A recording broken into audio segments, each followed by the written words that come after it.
آنکھوں میں آنکھیں ڈال کر کانفیڈنس سے بات کریں۔ جاہلیت ایک لعنت ہے اور علم ایک طاقت ہے۔ اپنی شخصیت کو پرکشش بنائیں۔ اپنے دفاع کی سنیں اور درست بات کرنے میں نہ ہچکچائیں۔ کام کرنے والے شخص بنو، وہ شخص نہ بنو جو صرف کام کرنے کا دکھاوا کرتا ہے۔ اپنے گھر کے ایک کمرے کو زیادہ سے زیادہ خوبصورت بنانے کی کوشش کریں۔ جب آپ کسی کے بارے میں کچھ اچھا سوچیں تو اسے فوراً بتائیں۔ یہ باتیں بتانے کے لیے اس کے جنازے کا انتظار نہ کریں۔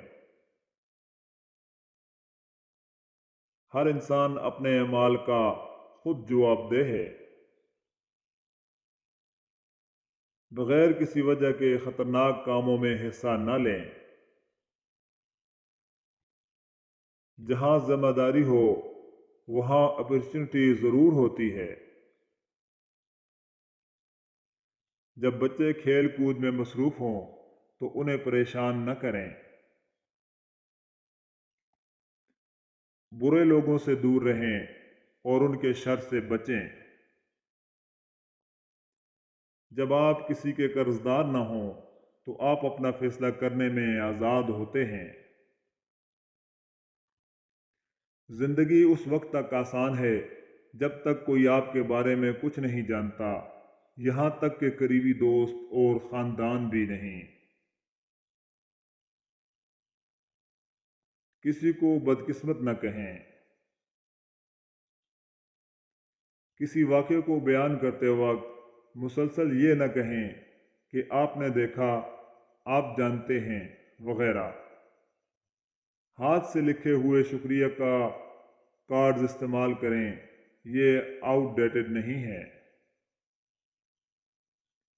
اپنے تعلقات میں عزت و محبت کو برقرار رکھنے کے لیے بھرپور کوشش کریں۔ تصور کریں کہ آپ کیا بن سکتے ہیں اور پھر اس کے لیے مکمل توجہ اور یکسانیت سے پلاننگ کریں۔ اس شخص کو فالو کریں جس کے جیسا آپ بننا چاہتے ہیں۔ اپنے کندھوں کو پیچھے رکھ کر سیدھے کھڑے ہو جائیں۔ اگر آپ کچھ پڑھنا چاہتے ہیں تو اچھے آدرس کو پڑھیں۔ مستقل مزاجی اور نظم و ضبط انسان کی زندگی میں موٹیویشن اور کتابوں سے زیادہ اہمیت رکھتے ہیں۔ اگر آپ ایک اچھے سٹوری ٹیلر بننا چاہتے ہیں تو لمبی کہانیوں سے گریز کریں۔ موقع کی مناسبت سے ایک یا دو دلچسپ، مختصر اور نئی کہانیاں سنانا ایک اچھے سٹوری ٹیلر کی کامیابی ہے۔